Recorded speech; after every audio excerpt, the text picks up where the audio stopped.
दीपाली, इतना उदास होने की जरूरत नहीं है।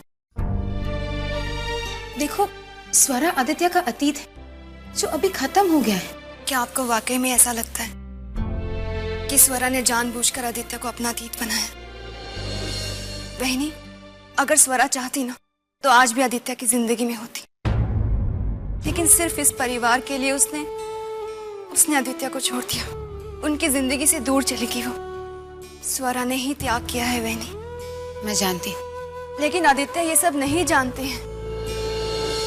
मुझे उन्हें सच्चाई बतानी होगी। शायद तुम सच कह रही हो दीपाली। आदित्य भाऊजी को सच्चाई बताने का समय आ ही गया है और आपको मेरी मदद करनी होगी। मैं आदित्य को ये साबित कर दिखाना चाहती हूँ कि तो सच्चे प्यार करने वालों में गलतफहमी की गुंजाइश नहीं होती। दीपाली, ये तुम क्या कह रही हो?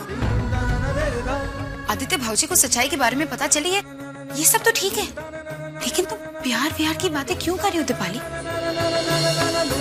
दीपाली, ये मत भूलो कि तुम आदित्य भाऊजी की पत्नी हो। 8 साल तुमने इस घर में उनके साथ गुजारे। तुम्हारी जिंदगी इसी घर से जुड़ी हुई है और फिर भी तुम ये सब। मुझे इससे कोई फर्क नहीं पड़ता है बहनी। मैं चाहती हूँ कि मेरे पति खुश रहें और अगर वो मेरे साथ खुश नहीं है, किसी और के साथ है, तो यही सही।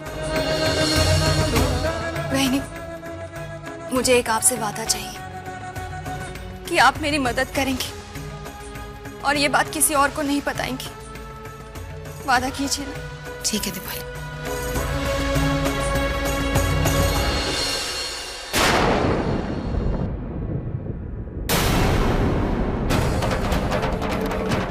दीपाली, हमें एक बहुत जरूरी काम करना पड़ेगा।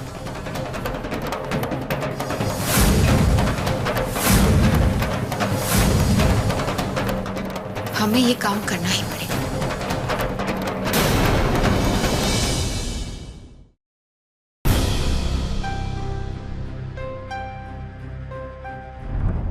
बहनी, ये आपका है ना?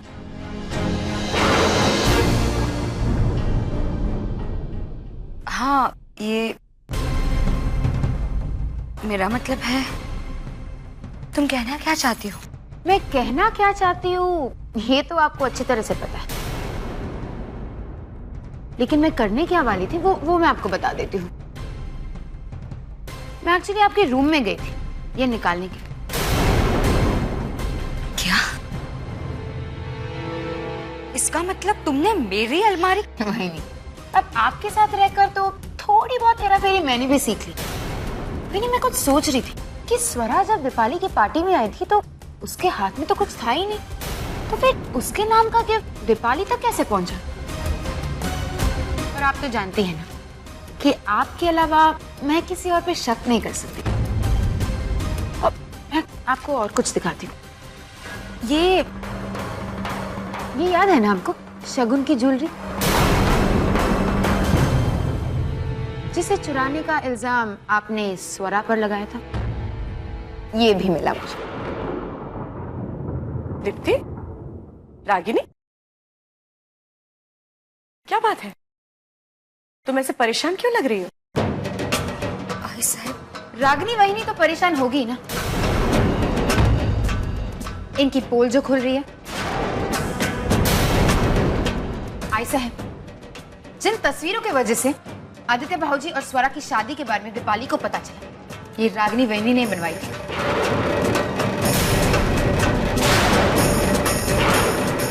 और एक और बात, ये आप सबको याद है ना, ये स्वरा की शगुन की ज्वेलरी थी। आज तक हम सबको लगा कि स्वरा ने ये ज्वेलरी चुराई, लेकिन असलियत ये है कि रागिनी वैनी ने ये ज्वेलरी बदली थी।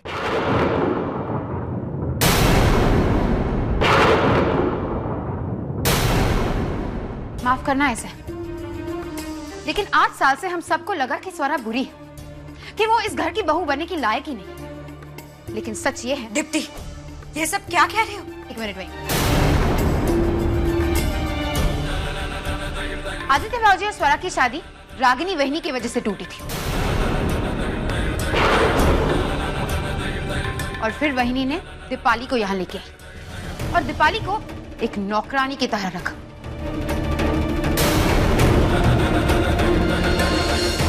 अक्षर और मेरे बीच की गलतफहमी भी रागिनी वेनी नहीं पैदा की थी। और उस पार्टी में रागिनी वेनी आदित्य भाऊजी और स्वरा की तस्वीरें वीडियो सबके सामने दिखाना चाहती थी और सबके बीच में गलतफहमी पैदा करना चाहती थी। दीप्ति, झूठ बोल रही हो तुम। झूठ तुम बोल रही हो रागिनी।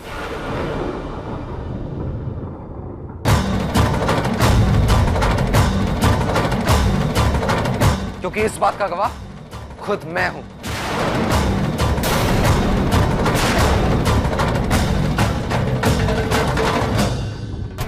रागिनी, मैंने हमेशा तुम्हारी हर गलती को माफ कर दिया है, तुम्हारी नादानी समझकर।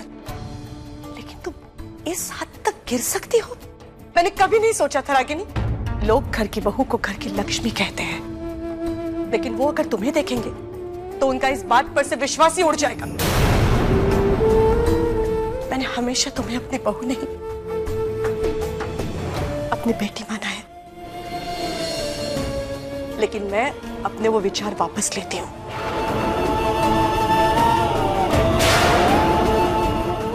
क्योंकि मेरे संस्कारों में इतनी खोट हो ही नहीं सकती जो ऐसी बेटी जन्म ले। रागिनी, आज से तुम्हें मैं अपनी जिंदगी से और मेरे साथ जुड़े हुए हर रिश्ते से बेदखल करती हूँ। मैं ऐसी गलती कभी नहीं करूं।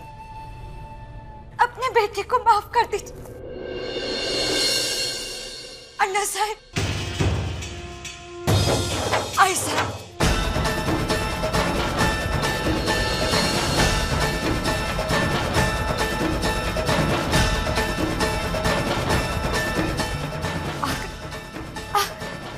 दीपाली, दीपाली,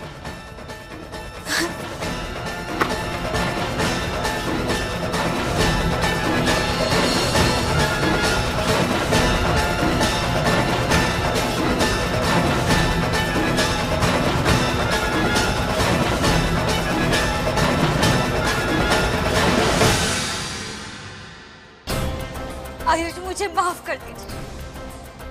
मैं ऐसी गलती दोबारा कभी नहीं करूंगी। I promise you Ayush.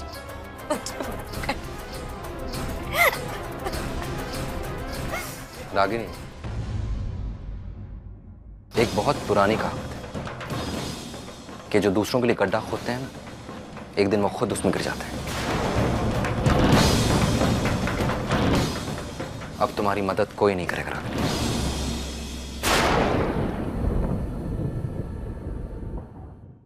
अरे ऐसे पागलों की तरह हंस रहा था मैं। अरे ऐसा दाइमा, आपको नहीं लगता कि इन दोनों ने आने में कुछ ज्यादा ही वक्त लगा दिया? किसी ने रोक लिया होगा शायद, या फिर अकेले रोमांस करने का चांस मिला तो। तेरी तो बस स्वरा बेटा, तू यहाँ आकर बैठ। रोनित, खबरदार जो तूने मेरी बहू के बारे में कुछ भी कहा तो। मेरी दोनों बहुएं बहुत गुनी है। ईश्वरा, मैं सोच रही थी कि रोनित और आकृति की हल्दी हम हमारे घर में रखेंगे। अरे दाइमा, कैसी बात कर रही हो? अभी तो शादी की तारीख तय नहीं हुई है और आप। बेटा, मेरी बात हो चुकी है पंडित जी से। वो आने वाले 2-3 दिन में अच्छा मुहूर्त ढूंढ रहे हैं और मैंने उसे जल्दी करने को कहा था। शुभ काम में देरी क्यों? इसलिए मैं चाहती हूँ कि तुम में से कोई भी एक वहाँ जाकर बोल दो, ताकि वो लोग भी शादी की तैयारियां शुरू कर दे। हाँ, तो मैं चला जाता हूँ ना। नहीं, तू नहीं जाएगा, तू यहीं रुक भाई। नहीं, मेरी खिंचाई कर रहा था ना, यहीं बैठ। स्वरा जाएगी। क्योंकि तुम सचमुच कितने महान हो। बहुत बड़ा दिल है तुम्हारा। तुम जैसा दोस्त मेरी जिंदगी की सबसे बड़ी कमाई है। तुम्हें मुझ पे इतना भरोसा है कि तुम मुझे ऐसी जगह जाने के लिए कह रहे हो जहाँ मेरा अतीत रहता है। मैं तुम्हारे इस यकीन को कभी टूटने नहीं दूंगी। सर, वो मान्यता मैडम आई थी यहाँ पर, लेकिन हमने उन्हें यहाँ नहीं आने दिया। तुम जाओ, मैं तुमसे बाद में बात करता हूँ। के बेटा, मैं सोच रही थी कि क्यों ना तुम्हारी और स्वरा की शादी उसी दिन की जाए जिस दिन आकृति और रोनित की शादी हो रही है।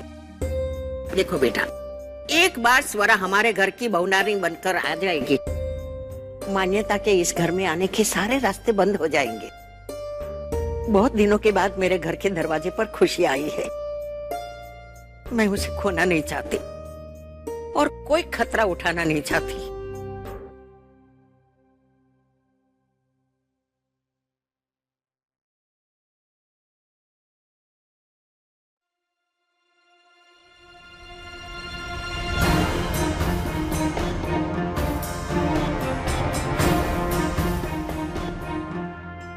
क्या है ये सब स्वरा?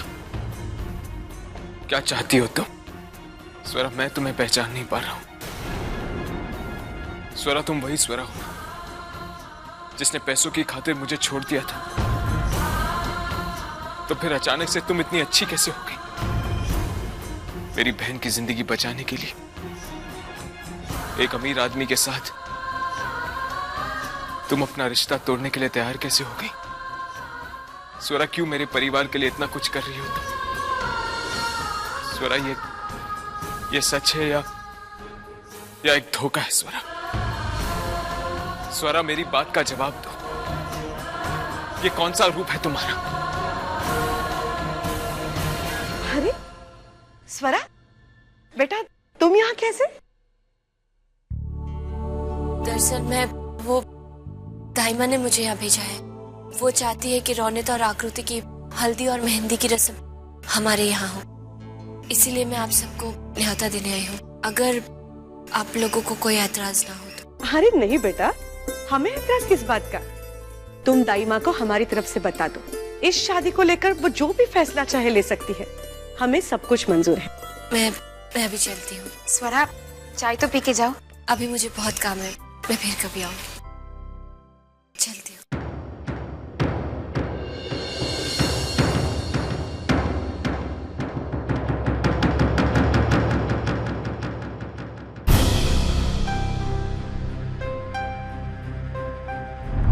क्या हुआ आदित्य? इतने परेशान क्यों हो गए हो?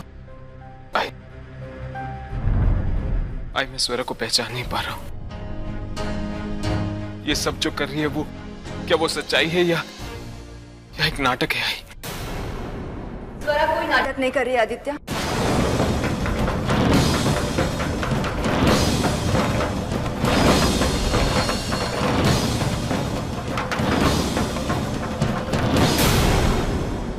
स्वरा आज भी वैसी है आदित्य जैसी कल थी,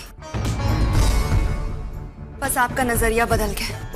आज मैं आपको आपके अतीत की सच्चाई बताने आई हूँ, जिसे ना तो आपने कभी जानने की कोशिश की और ना ही समझने की। दीपाली, तुम कहना क्या चाहती हो? स्वरा ने आपको क्यों छोड़ा, इसकी वजह मैं आपको आज बताना चाहती हूँ। आदित्य, जिंदगी में कई रास्ते ऐसे थे जिन पर अगर आप चाहते तो आप स्वरा को बहुत अच्छे से जान पाते, लेकिन आपने वहां जाने की कोशिश ही नहीं की। लेकिन मैंने कोशिश की। मैंने मौसी से पूछा और उन्होंने मुझे सच्चाई बताई। वो सच्चाई मैं आपको आज बताऊंगी। स्वरा ने आपको क्यों छोड़ा? आपके पैसों के लिए नहीं, बल्कि वो आपकी तकलीफ नहीं देख पा रही थी, आपके परिवार को टूटता हुआ नहीं देख पा रही थी। सोच रही थी कि उसकी वजह से आपका परिवार टूट रहा है, आप तरक्की नहीं कर पा रहे। ये सब कारण थे आदित्य, जो स्वरा आपको छोड़कर चली गई।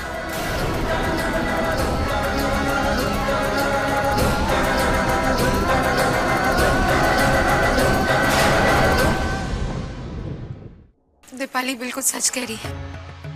स्वरा ने आज आकृति की जिंदगी बचाई है और ये हम सबको पता है। लेकिन कुछ ही दिनों पहले स्वरा ने मेरी जिंदगी भी बचाई थी। हॉस्पिटल में स्वरा ने जो भी किया वो सब मेरे और अक्षर के रिलेशनशिप को बचाने के लिए था। जहां अक्षर ने दीप्ति को केके के साथ देखा था, उस दिन उस वक्त उस होटल रूम में मैं भी मौजूद थी।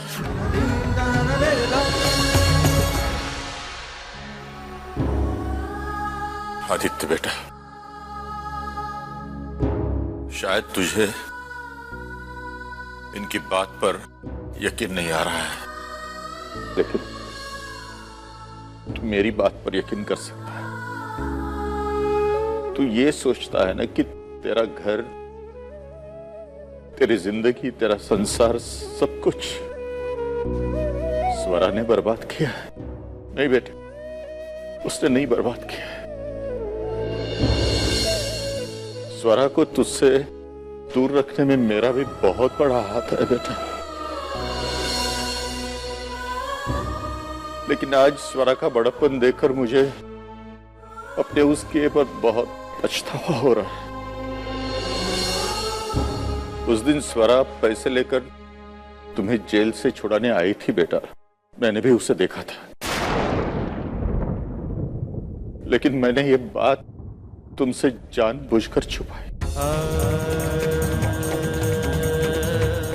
आदित्य बेटा, तेरी गृहस्थी अगर किसी की वजह से बर्बाद हो गई तो वो मैं हूं बेटा, स्वरा नहीं।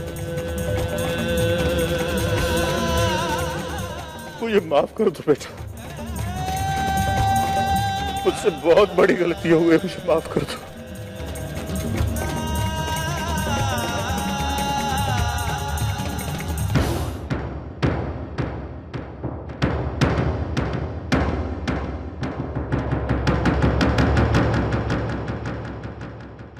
मैं माफी भी ऐसे मोड़ पर आकर मांग रहा हूं कि उस माफी की कोई अहमियत नहीं है, लेकिन मुझे माफ कर दो।